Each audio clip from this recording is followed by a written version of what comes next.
l'heure.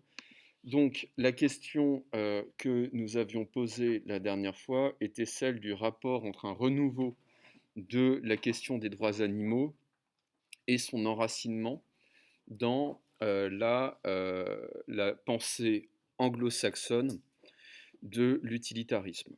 C'est en effet parmi les philosophes anglo-saxons du milieu du XIXe siècle et de la deuxième moitié du XIXe siècle de manière générale que l'on va voir se radicaliser la question des droits animaux qui vont donner lieu en fait au XXe siècle à partir des années 60-70. Donc en fait à partir des années 75, on pourrait dater le coup d'envoi de l'antispécisme en philosophie, donc le renouveau de cette question animale. Qu'est-ce que l'utilitarisme ? L'utilitarisme est une doctrine morale qui enseigne qu'il est moral de faire le plus grand bien et de minimiser le mal. Donc c'est maximiser le bien et minimiser le mal. Bon, une fois qu'on a dit ça, on n'a pas dit grand-chose. Il faut définir ce que c'est que le bien et que le mal pour les philosophes utilitaristes, par exemple chez Mill, chez Bentham. Le bien, c'est la maximisation des souffrances, la maximisation des plaisirs et la minimisation des souffrances. Et le mal, c'est la maximisation des souffrances et la minimisation des plaisirs. Oui, c'est un principe de min-max, de minimisation, de maximisation. Qu'est-ce que c'est que le bien ? Maximiser le plaisir, minimiser le mal, la souffrance, pardon. Et le mal, c'est exactement l'inverse, c'est maximiser la souffrance, minimiser les plaisirs. Il y a cependant un problème, en fait il y a deux problèmes qui se nouent chez Mill comme chez Bentham. Premièrement, je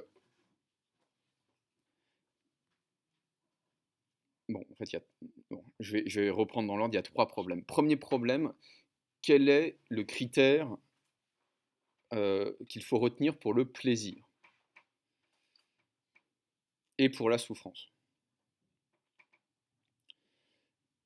Pour Mill et pour Bentham, il faut distinguer un plaisir qui serait quantitatif et qui serait l'objet d'une satisfaction, et un plaisir qui serait qualitatif et qui ferait l'objet d'une intensité qui conduirait au bonheur.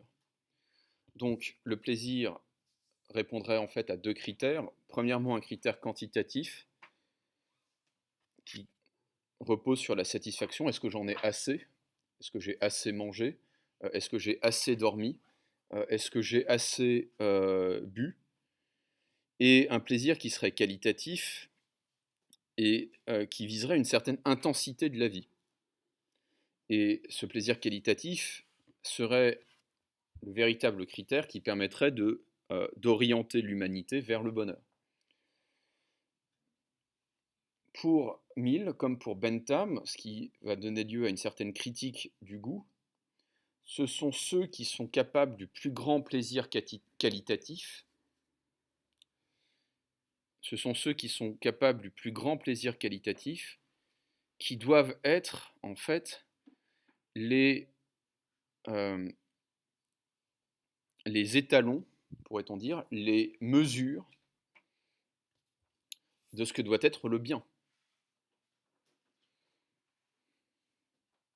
Seul celui qui peut connaître le plus grand plaisir en termes qualitatifs, c'est-à-dire l'individu qui a les plus grandes facultés intellectuelles, qui a le plus de sensibilité, qui a le plus de culture, peut se prétendre être l'étalon du bien moral, parce qu'il va être le seul à pouvoir faire la comparaison entre le plaisir quantitatif et le plaisir qualitatif. Seul quelqu'un qui est capable d'apprécier la musique difficile, par exemple de Bach, va être capable d'apprécier à sa juste mesure la musique non moins noble, non moins belle, non moins mélodique, non moins complexe de Lafouine et de Booba. Il y a peut-être un petit peu d'ironie dans mon propos. Euh, Autrement dit, seul celui qui a les plus grandes facultés, seul celui qui a les plus grandes facultés va être en mesure d'être la mesure du plaisir. On ne va pas demander, pour parler brutalement, on ne va pas demander à un sourd s'il apprécie la musique de Beethoven, même si Beethoven était sourd à la fin de sa vie. On ne va pas demander à un aveugle s'il aime le cinéma de Tarkovsky. Ça n'aurait pas de sens. Seul l'individu qui a les capacités, les facultés les mieux développées sera capable de dire ce qu'est véritablement que le plaisir, donc sera capable en fait de dire ce que c'est que le bien moral.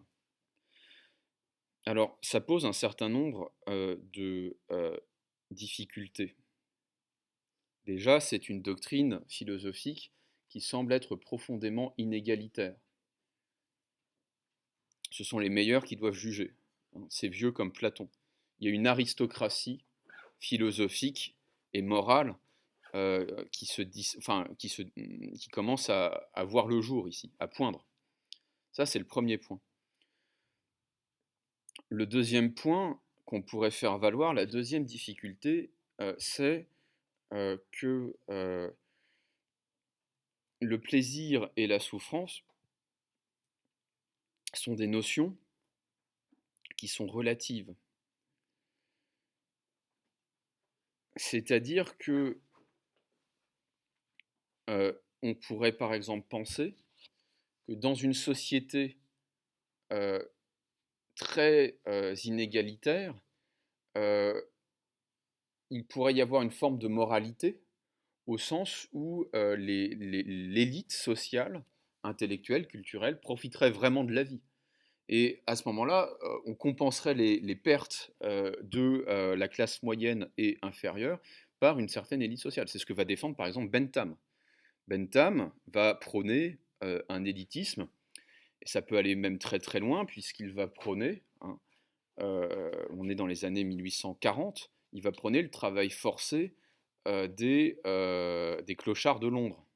Il dit il faudrait les récupérer dans la rue et les forcer à travailler. Parce que comme ça, au moins, non seulement leur vie ne serait pas inutile, mais elle serait mise à profit pour le plaisir des meilleurs. Bon, c'est pas très égalitaire tout ça. Autre problème, on peut se demander si dans une société égalitaire, il n'y aurait pas d'autres formes de frustration. On se rend compte, par exemple, c'est ce que va dire Tocqueville dans dans De la démocratie en Amérique, on va se rendre compte que plus une société devient égalitaire, plus la moindre égalité devient un sujet de souffrance. Plus les sociétés s'égalisent, plus les inégalités réelles diminuent, plus les inégalités perçues vont être insupportables. Mais le point qui nous intéresse le plus, en fait, c'est la question de l'animal. L'animal devient un sujet moral avec l'utilitarisme. Pourquoi? Parce qu'il est capable de plaisir et il est capable de souffrance. À ce titre, il est pleinement, dans cette perspective utilitariste, il devient pleinement un sujet de droit moral. Mais l'être humain, c'est ça le paradoxe en fait de cette démarche, et on ne s'en sortira jamais pleinement, l'être humain est celui qui ultimement décide ce que vaut la vie animale comme la vie humaine. Et seule même une élite humaine est capable, d'après la doctrine utilitariste, de prendre cette décision. Puisque l'être humain cultivé, sensible, intelligent est la mesure du plaisir, il est aussi la mesure de ce qu'on doit faire ou pas à l'animal. C'est ce qui va conduire, de manière assez étonnante quand même, les utilitaristes du XXe siècle à avoir des politiques qui peuvent qui peuvent nous apparaître, en tout cas moi qui m'apparaissent moralement scandaleuses, moralement abjectes, à l'égard de certaines catégories de la population humaine, en particulier les personnes handicapées.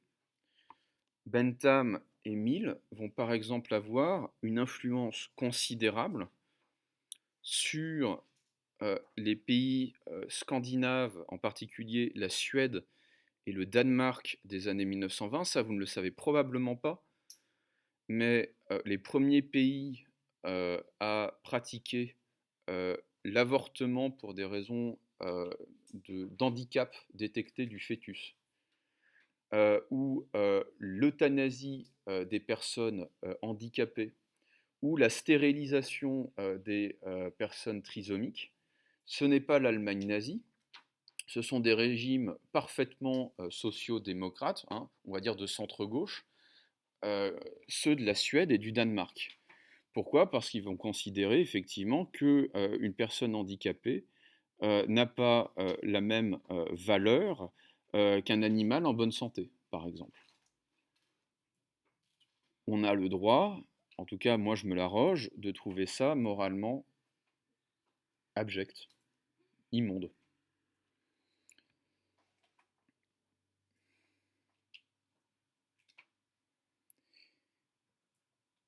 C'est la position que va défendre en particulier un philosophe australien qui s'appelle Peter Singer dans un livre qui s'intitule La libération animale.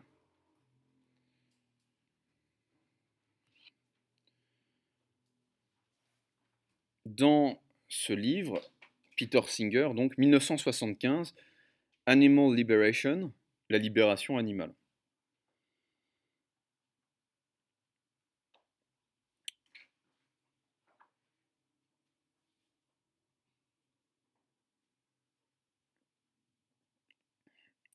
Dans ce livre, Peter Singer remet en cause la distinction entre l'animal et l'être humain, en affirmant que celle-ci est arbitraire.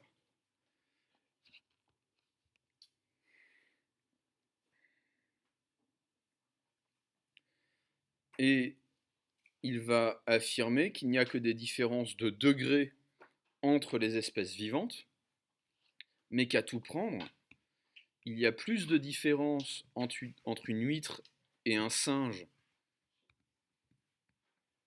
qui sont considérés par l'homme comme des animaux qu'entre un singe et un être humain. Il y a plus de degrés de différence en termes évolutifs et même en termes de facultés intellectuelles, sensibles, etc., etc., entre une huître et un singe qu'entre un singe et un être humain. Donc la barrière infranchissable entre l'être humain et l'animal doit être franchie au nom d'une prise en compte de ce qui n'est qu'une différence de degré en fait entre les espèces.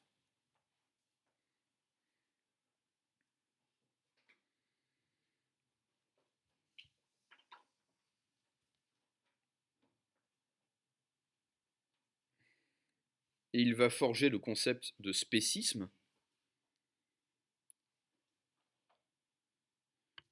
speciesism en anglais, spécisme, qui est une transposition spécisme comme une espèce, SPE, accent aigu, CISME. Et en anglais, speciesism. Speciesism, ce qui signifie littéralement spécisme. On pourrait dire en français espécisme, mais ça serait bizarre. Qu'est-ce que c'est que le spécisme? En fait, c'est la transposition au niveau de la question animale du stigmate du racisme. Autrement dit, on se comporte de manière spéciste avec les animaux, comme on se comporte de manière raciste avec les autres êtres humains. Quelle est l'implication politique, justement, de cela? L'implication politique va consister à dire que certains animaux ont autant, voire plus, de droits politiques à faire valoir que certains êtres humains.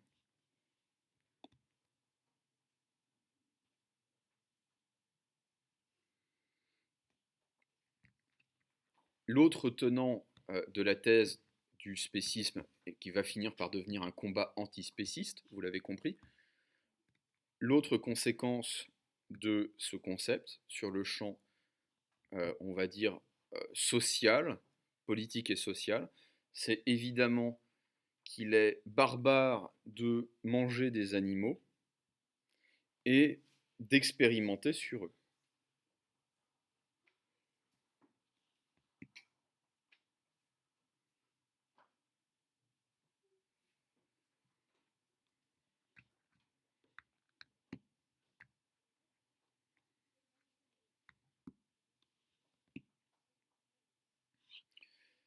Autrement dit,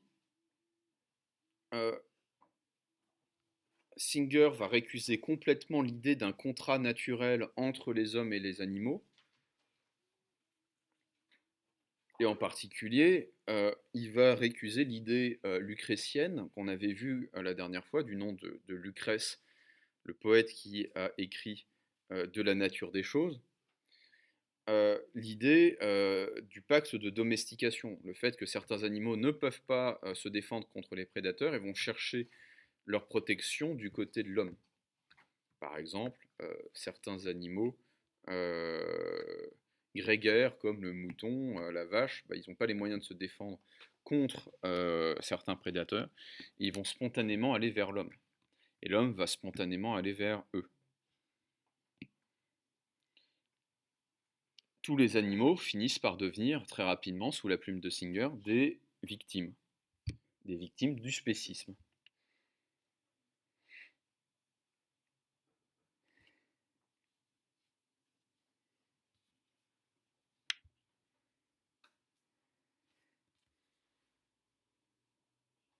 Et très concrètement, il ne s'agit pas de dire que nous avons des devoirs à l'égard des animaux, il s'agit de dire que les animaux ont des droits et que violer ces droits relève du crime.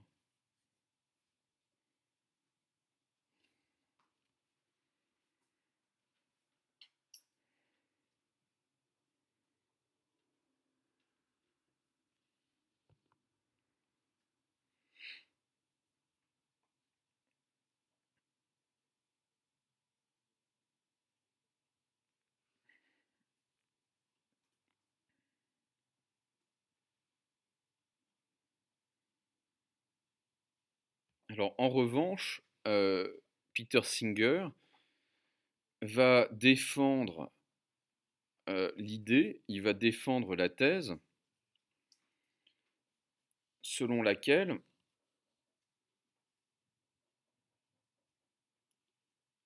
l'avortement relève systématiquement du choix de la mère, quel que soit le motif, et même dans certains cas,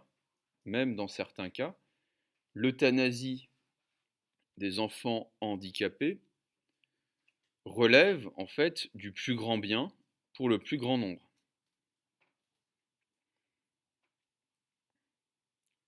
Ce qui va lui valoir, à juste titre, à mon avis, des accusations, des anathèmes de la part d'associations de personnes handicapées et d'anciens déportés.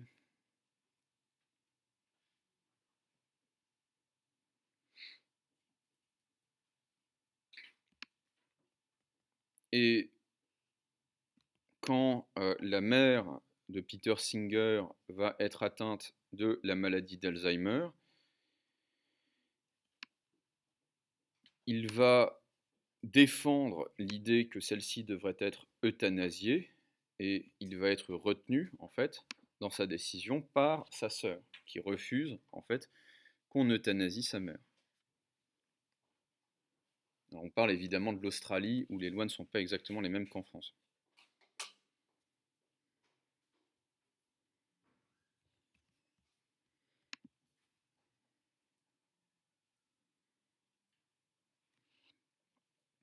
En fait, ce que mésestime Peter Singer, ce qu'il refuse de voir, c'est que quand bien même une personne handicapée n'a pas conscience de son environnement ou a des facultés qui peuvent sembler limitées ou une espérance de vie qui peut sembler limitée, elle n'en demeure pas moins, de plein droit, une personne.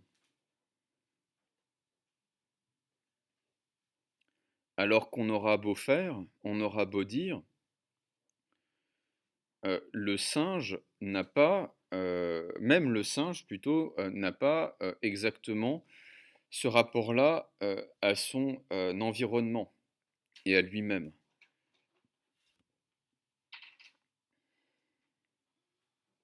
Parce qu'il est incapable, et il demeurera incapable, de se représenter le bien.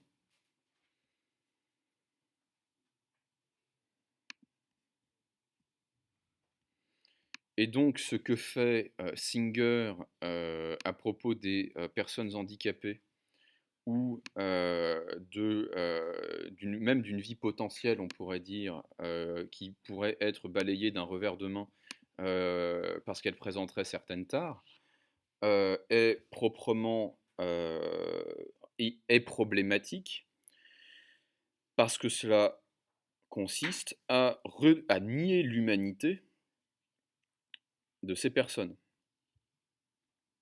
ou de ces personnes en devenir.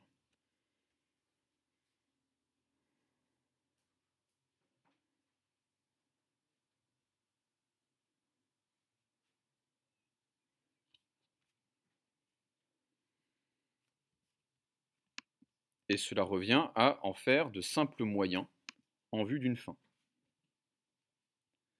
Alors, je crois que j'en ai terminé sur ce sujet du droit des animaux, mais on peut quand même essayer de dégager quelques perspectives de manière globale sur la modernité. Ce que j'ai essayé de vous montrer tout au long de l'année, c'est que des enjeux qui se sont forgés dans l'Antiquité et, euh, et jusqu'au XVIIIe siècle continuent de résonner encore aujourd'hui dans nos débats de société.